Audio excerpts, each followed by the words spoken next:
لبيك اللهم لبيك لبيك لا شريك لك لبيك إن الحمد والنعمة لك والملك لا شريك لك. Assalamualaikum. Nama saya Nurul Awatif binti Amran. Hari ini saya akan menerangkan tentang maksud haji dan umrah serta rukun-rukun dia. Haji ialah kita mengunjungi Baitullahil Haram iaitu Kaabah yang terletak di Mekah pada bulan-bulan haji dengan melakukan ibadah-ibadah yang tertentu menurut syarat-syarat dia. Umrah pula adalah kita mengunjungi Baitullahil Haram iaitu di Mekah pada bila-bila masa untuk mengerjakan ibadah tertentu menurut syarat-syarat dia. Kita boleh lakukan umrah ni pada bila-bila masa. Kalau macam haji dia ada bulan-bulan dia kan, macam bulan haji bila? 8 hingga ke 12 Zulhijjah. Itu adalah bulan-bulan haji. Macam kita umrah ni kita boleh buat bila-bila je. Ramadan boleh, Syawal boleh. Kalau kita nak pergi raya pun boleh. Kalau macam haji tak boleh. Haji dia kita kena pergi pada bulan-bulan haji je. Tak boleh pada bila-bila masa. Okey, kita sambung dengan rukun haji dan umrah. Antara perbezaan haji dan umrah, rukun haji ada 6 dan rukun umrah ada 5. Rukun haji yang pertama adalah niat serta memakai ihram. Yang kedua adalah wukuf di Arafah. Wukuf di Arafah tu bermaksud kita berhenti dan berada di bumi Arafah sebentar ataupun seketika. Itu adalah puncak haji lah. Selepas itu kita melakukan tawaf. Tawaf tu kita melakukan di Kaabah lah. Kita mengelilingi Kaabah 7 kali. Seterusnya adalah sa'i antara Bukit Safa dan Bukit Marwah. Kita berulang-alik berjalan dari Bukit Safa ke Bukit Marwah sebanyak 7 kali. Sa'i ni antara rukun juga, kita wajib buat. Antara peristiwa yang berlaku di Bukit Safa dan Marwah ni adalah mengingati peristiwa Siti Hajar yang berulang-alik dari Safa ke Bukit Marwah untuk mencari air untuk dirinya serta anaknya iaitu Nabi Ismail. Ketika itu Siti Hajar ditinggalkan oleh suaminya kerana itu adalah suruhan Allah. Seterusnya adalah kita bercukur ataupun bergunting. Yang terakhir adalah tertib pada rukun-rukunnya. Kita kena buat step by step mengikut dia punya rukun tu, macam mengikut dia punya tata tertib tu lah. Okay, rukun haji dan umrah sama je, cuma umrah dia tak ada wukuf di Arafah. Dia ada niat serta memakai ihram, tawaf, sa'i antara Bukit Safa dan Marwah, bersyukur dan tertib. Itu sahaja. Terima kasih. Untuk wajib haji ada 6. Yang pertama, niat ihram di miqat. Yang kedua, bermalam di Muzdalifah. Yang ketiga, melontar jamrah al-Aqabah. Yang keempat, bermalam di Mina. Yang kelima, melontar ketiga-tiga jamrah pada hari tasyrik. Dan yang keenam, meninggalkan segala larangan dalam masa ihram. Untuk umrah pula, yang pertama, niat ihram di miqat. Dan yang kedua, meninggalkan segala larangan dalam masa ihram. Okey, ini adalah penerangan dia. Yang pertama tadi, niat ihram di miqat. Wajib berniat mengerjakan haji atau umrah di miqat. Jika berniat di tempat lain selain daripada miqat yang ditentukan, masih hukumnya sah hajinya, tetapi dikenakan dam kerana tidak berniat di miqat. Okay, seterusnya adalah bermalam di Muzdalifah. Bermalam di Muzdalifah selepas tengah malam 10 Zulhijjah sehingga subuh. Dan wajib berada di Muzdalifah walaupun seketika pada waktu yang ditetapkan. Seterusnya, melontar jamrah al-Aqabah. Waktu melontar jamrah al-Aqabah adalah bermula dari tengah malam 10 Zulhijjah sehingga maghrib pada hari yang sama. Dan yang keempat adalah bermalam di Mina. Hendaklah bermalam di Mina pada malam-malam 11, 12 dan 13 Zulhijjah. Okay, seterusnya, yang kelima adalah melontar ketiga-tiga jamrah. Waktu melontar ketiga jamrah adalah pada hari 11, 12 dan 13 Zulhijjah masing-masing dengan 7 biji batu. Kita hendaklah melontar 7 kali pada setiap jamrah dan hendaklah tertib. Seterusnya, niat semata-mata melontar bukan untuk tujuan lain. Dan melontar dengan menggunakan batu yang suci. Batu yang dilontar mesti masuk ke dalam tempat yang dilontar dengan yakin. Dan kita perlu melontar dengan gaya lontaran.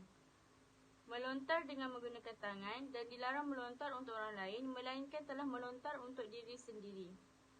Yang keenam, meninggalkan perkara-perkara larangan yang haram semasa ihram. Okey, ada 6. Yang pertama, menutup kepala bagi lelaki dan menutup muka serta memakai sarung tangan bagi wanita. Yang kedua, memakai pakaian berjahit bagi lelaki, memakai bau-bauan pada badan dan pakaian. Yang ketiga, memakai minyak pada rambut dan janggut.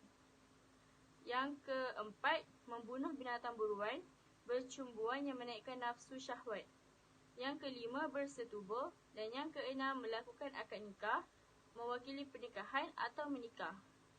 Kerana nikah yang dilakukan dalam ihram adalah tidak sah. Seterusnya adalah syarat wajib haji. Syarat wajib haji ada 5. Yang pertama, merdeka. Yang kedua, berkemampuan. Yang ketiga, Islam. Yang keempat, balik. Dan yang kelima, berakal. Okey, itu sahaja. Matrik 3192005-861. Pada hari ini saya akan membentangkan tajuk yang berkenaan perkara sunat haji. Okey, yang pertama, mandi sunat ketika niat ihram. Okey, ini biasanya dilakukan sebelum memakai pakaian ihram. Okey, lafaz mandi sunat ihram, nawaitu ghusla sunnatil ihrami lillahi ta'ala, yang bermaksud sahaja aku mandi sunat ihram kerana Allah Ta'ala. Okey, seterusnya, solat sunat ketika hendak mula ihram. Okey, ini biasanya selepas selesai memakai pakaian ihram dengan sempurna, sunat melakukan solat sunat ihram, ya. Okay, saya akan bacakan lafaz solat sunat ihram. Usalli sunnatul ihrami rak'ataini lillahi ta'ala, yang bermaksud sahaja aku solat sunat ihram 2 rakaat kerana Allah Ta'ala. Okay, seterusnya, mengucap talbiyah sepanjang ihram. Okay, jemaah haji disunatkan bertalbiyah sepanjang ihram. Dan jemaah haji juga seharusnya memperbanyakkan talbiyah selepas berihram. Lafaz talbiyah, labbaik Allahumma labbaik, labbaik la syarika lak labbaik, innal hamda wa ni'mata lakal wal mulk, la syarika lak, yang bermaksud hambamu datang menyahut panggilanmu, ya Allah. Hambamu datang menyahut panggilanmu. Hambamu datang menyahut panggilanmu, tiada sekutu bagimu. Hambamu datang menyahut panggilanmu, sesungguhnya pujian dan nikmat adalah milikmu. Begitu juga kerajaan, tiada sekutu bagimu. Okey. Seterusnya, yang bermalam di Mina pada 9 Zulhijjah. Okey. Jemaah haji juga disunatkan untuk bermalam di Mina pada 9 Zulhijjah. Dan ini biasanya jemaah haji akan lakukan, tetapi tidak diwajibkan, hanya sunat sahaja. Okay, seterusnya, mandi ketika hendak wukuf di Arafah. Okay. Seterusnya, memperbanyakkan membaca Al-Quran dan berzikir. Ini adalah amalan yang sangat baik kita lakukan sepanjang kita berada di tanah suci Mekah. Okay.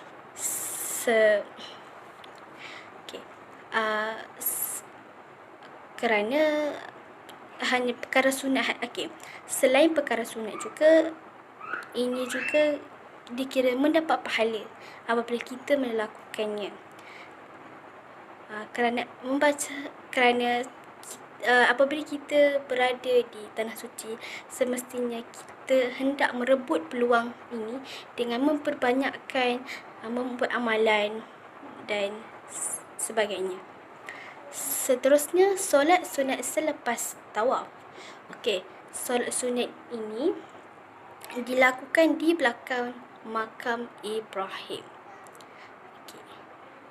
Okey, kita akan baca lafaz solat sunat tawaf. usalli sunnatat tawafi rak'ataini lillahi ta'ala, yang bermaksud sahaja aku solat sunat tawaf 2 rakaat kerana Allah Ta'ala. Okey. Itu bagi solat sunat selepas tawaf. Okey, seterusnya tinggal di Arafah hingga jatuhnya matahari. Okey. Jadi itu sahaja perkara sunat haji.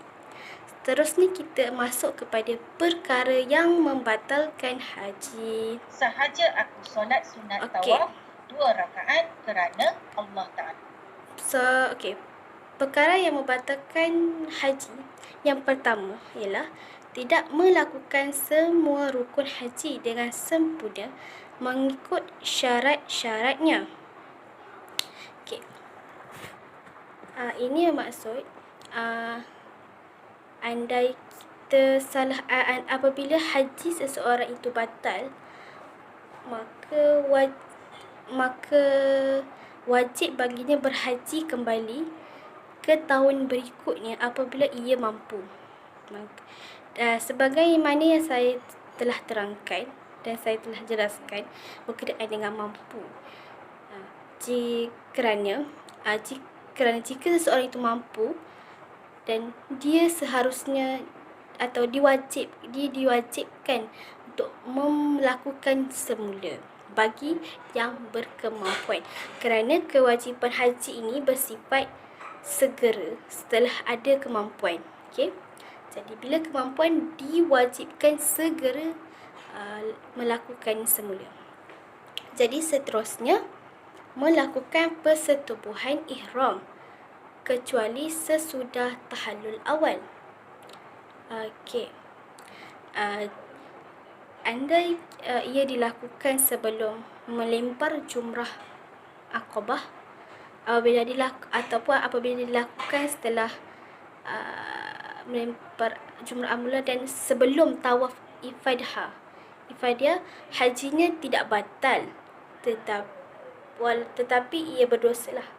Tapi ada sebahagian ulama berpendapat bahawa hubungan intim ni tidak membatalkan haji. Kerana tiada dalil yang jelas mengenai perkara ini. Okey, terus ke yang ketiga, hilang akal atau pingsan sepanjang menunaikan haji. Okey, apabila kita hilang akal ataupun kita panggilnya tidak waras, ia semestinya tidak boleh dilakukan ataupun dibatalkan terus. Dan pingsan sepanjang menunaikan haji, ini juga tidak dikira kerana ia pingsan dan dan hajinya ketika itu tidak dikiralah. Perkara yang dilakukan ketika itu tidak dikira kerana ia pingsan dan berlaku perkara yang tidak diinginkan. Okey, seterusnya yang keempat, membatalkan niat ibadah oleh sesuatu keadaan. Okey, ini membatalkan niat ibadah oleh sesuatu keadaan, kita tengok pada situasi seseorang itu, maka hajinya itu terbatal. Sebagai contoh, ketika itu dia datang haid, maka hajinya dikira batal, tetapi ia tidak berdosa. Okey, itu dikira inilah dia terbatal. Seterusnya murtad. Murtad semestinya tidak boleh melakukan haji, kerana murtad ini, apa yang kita faham ialah keluar daripada agama Islam, maka tidak wajib bagi orang yang murtad melakukan haji. Okey, habis sudah kepada perkara yang membatalkan haji. Seterusnya kita masuk kepada jenis-jenis haji. Jenis-jenis haji terdapat 3 jenis haji. Yang pertama itu haji ifrad. Okey, haji ifrad ni menunaikan haji sebelum umrah dalam musim haji pada tahun yang sama, mengerjakan umrah di luar musim haji dan baru menunaikan haji. Haji ifrad tidak dikenakan dam. Okey, sebenarnya jemaah haji yang melakukan haji qiran dan haji ifrad ni ialah sama. Perbezaannya cuma orang yang melakukan haji qiran ni dia mendapat ibadah umrah dan haji sekaligus. Tetapi ia harus membayar dam. Sedangkan orang yang melakukan haji ni melakukan haji ifrad hanya melakukan haji dan tidak wajib membayar dam. Dan kebanyakan jemaah haji melakukan haji ifrad ni lah. Dan haji ifrad ini afdal dilakukan berbanding haji-haji yang lain. Okey, seterusnya haji tamattu. Haji tamattu melakukan umrah dahulu kemudian melakukan haji pada tahun yang sama, mengerjakan di dalam bulan-bulan haji. Okey, haji tamattu bererti mengerjakan umrah di bulan haji kemudian menunaikan haji di tahun yang sama. Okey, cara mengerjakannya ialah niat mengerjakan umrah dari miqat dan ketika membaca tabliyah dia mengucapkan labbaika bi umrah, aku datang memenuhi panggilanmu untuk menunaikan umrah. Dan ini seharusnya dan jemaah haji ini seharusnya haruslah tetap dalam keadaan ihram hingga ia tiba di Mekah dan mengerjakan tawaf, sa'i, memotong atau mencukur rambut, tahallul, mendanggalkan pakaian ihram, mengenakan pakaian biasa, serta melakukan apa-apa yang sebelumnya dilarangkan ihram hingga tibanya hari Tarwiyah iaitu tanggal 8 Zulhijjah. Saat itulah dia berniat haji dari Mekah. Okay, kalau kita tengok daripada haji tamattu ini, ia melakukan umrah dan kemudian baru dia melakukan haji. Kita masuk kepada haji qiran pula. Lafaznya nawaitulah hajja wal umrata wa ahramtu bihima lillahi ta'ala. Sahaja aku mengerjakan haji dan umrah dan aku berihram dengan kedua-duanya kerana Allah Ta'ala. Okey, jadi sampai di sini saja. Saya membentangkan tajuk saya. Assalamualaikum warahmatullahi wabarakatuh. Okey, sekarang kita masuk kepada topik dam. Apa itu dam? Dam ialah binatang al-an'am seperti unta, lembu, kambing yang disembelih atau gantinya daripada makanan atau puasa yang dikenakan ke atas mereka yang menunaikan haji atau umrah di atas sebab-sebab tertentu. Apa sebab-sebab tertentu yang dikenakan dam? Okey, sebab yang pertama adalah melakukan haji secara tamattu atau qiran. Kerana haji tamattu atau qiran ni adalah haji yang mudah kecuali seperti haji ifrad. Okey, yang kedua, meninggalkan salah satu wajib haji, dan yang ketiga, melakukan perkara-perkara yang dilarang ketika ihram. Apa contohnya? Melakukan perkara-perkara yang dilarang ketika ihram. Contohnya mencabut bulu, menebang pokok dan macam-macam lagi. Okey, sekarang kita masuk kepada jenis-jenis dam. Jenis-jenis dam ada 4. Yang pertama ialah dam tertib dan takdil. Yang kedua, dam tertib dan takdir. Dan yang ketiga, dam takhyir dan takdil. Dan yang akhir sekali ialah dam takhyir dan takdil. Okey, sekarang saya akan bahaskan serba sedikit tentang 4 jenis dam. Dam yang pertama adalah dam tertib dan takdil. Apa itu takdil? Takdil berarti jika seseorang tidak berkuasa untuk mengeluarkan makanan, hendaklah diganti dengan berpuasa. Okey, apa kesalahan dam tertib dan takdil? Kesalahannya ialah persetubuhan yang merosakkan haji. Dan apa dam yang dikenakan kepada orang tersebut? Okey, dam yang dikenakan ialah menyembelih seekor unta. Jika tidak berkuasa, hendaklah menyembelih seekor lembu. Jika tidak berkuasa, digantikan dengan 7 ekor kambing. Jika tidak berkuasa, hendaklah membeli makanan dengan nilai seekor unta untuk dibahagikan kepada fakir miskin di tanah haram.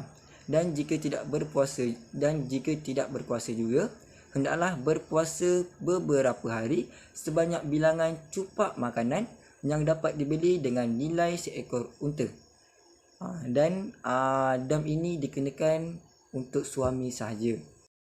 Okey, dam yang keduanya pula ialah dam tertib dan takdir. Apa itu takdir? Takdir bermakna melakukan satu dam yang ditetapkan jika tidak mampu. Lakukan dam berikutnya yang ditetapkan. Takdir kadar dam yang telah ditetapkan oleh syarak.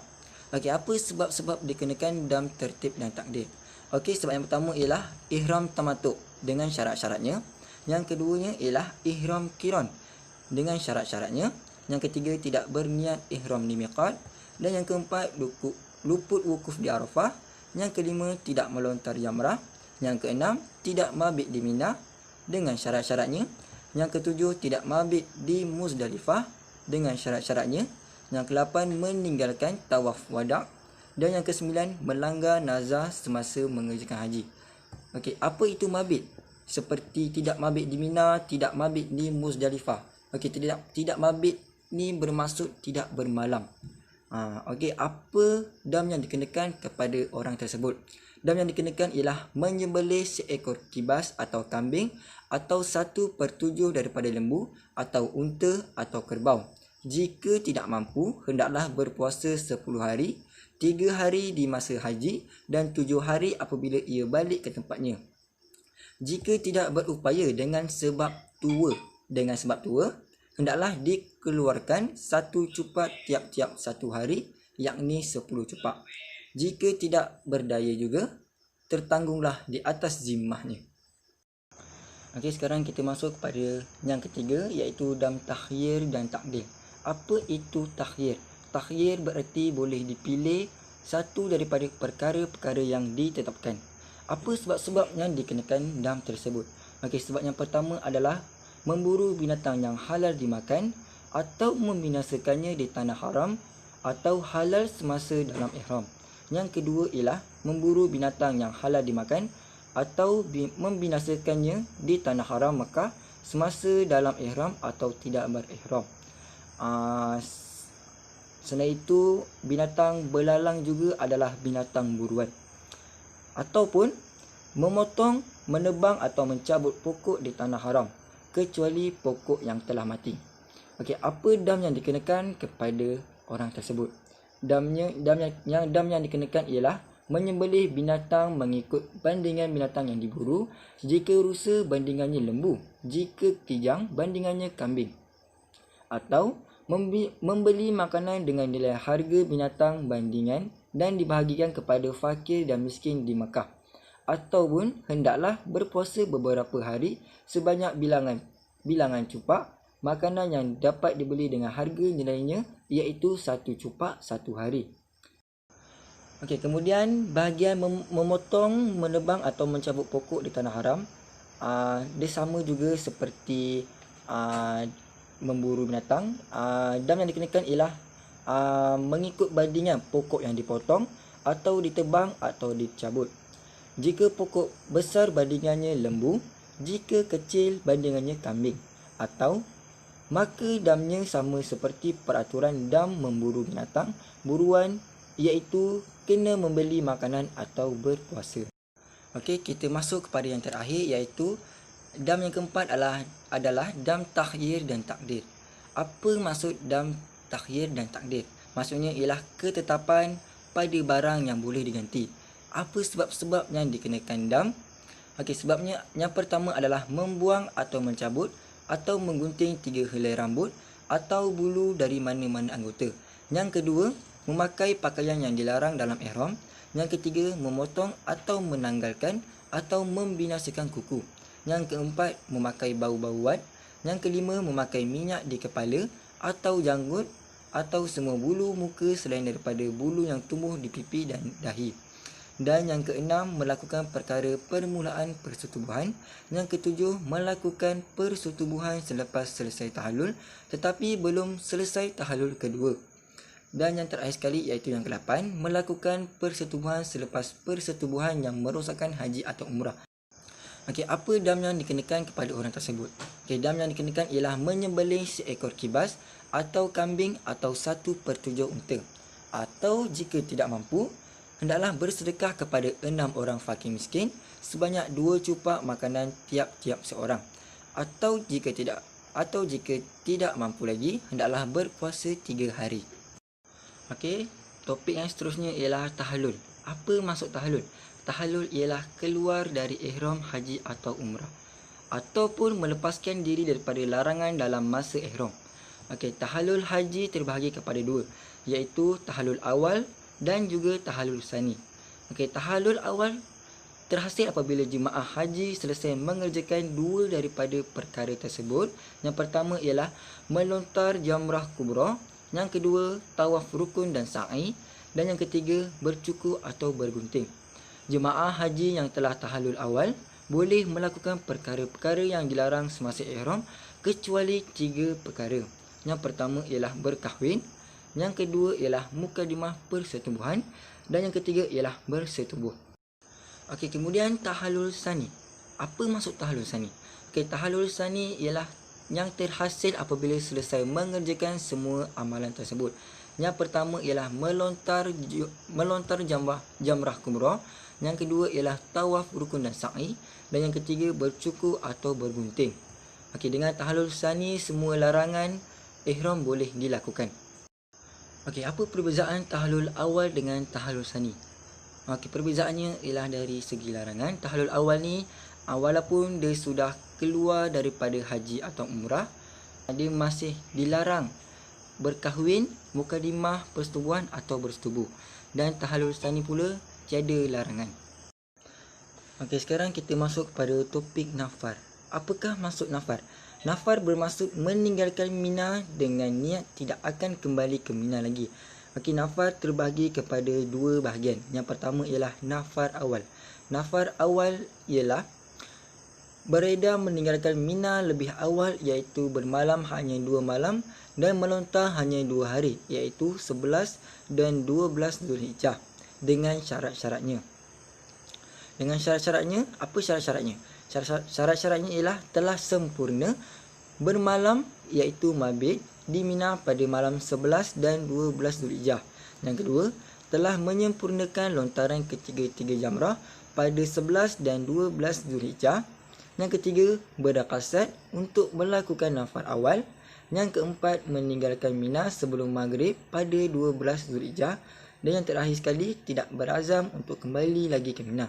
Okey, untuk nafar sani pula ialah bermalam 3 malam dan melontar 3 hari. Okey, seseorang yang melakukan nafar awal atau nafar sani mengikut keadaan. Sebagai contoh, yang melakukan nafar awal, jika dia perlu pulang lebih awal, dia perlu melakukan nafar awal. Dan jika dia masa yang ditetapkan adalah lambat, dia melakukan nafar sani. Okey, hikmah melakukan nafar awal ialah dia boleh mengelakkan kesulitan yang dialami oleh jemaah haji di Mina kerana tempat tinggalnya dan keadaan bilik air dan tandas yang bersesak-sesak. Yang kedua, dapat segera menyelesaikan rukun-rukun haji yang masih tertinggal seperti tawaf dan sa'i. Dan yang ketiga, mengelakkan jemaah haji daripada menjalani masa yang lama dalam ihram haji, terutama bagi pasangan jemaah yang muda. Firman Allah SWT, "Faman ta'ajjala fi yawmaini fala isma alaihi wa man ta'akhkhara fala isma alaihi."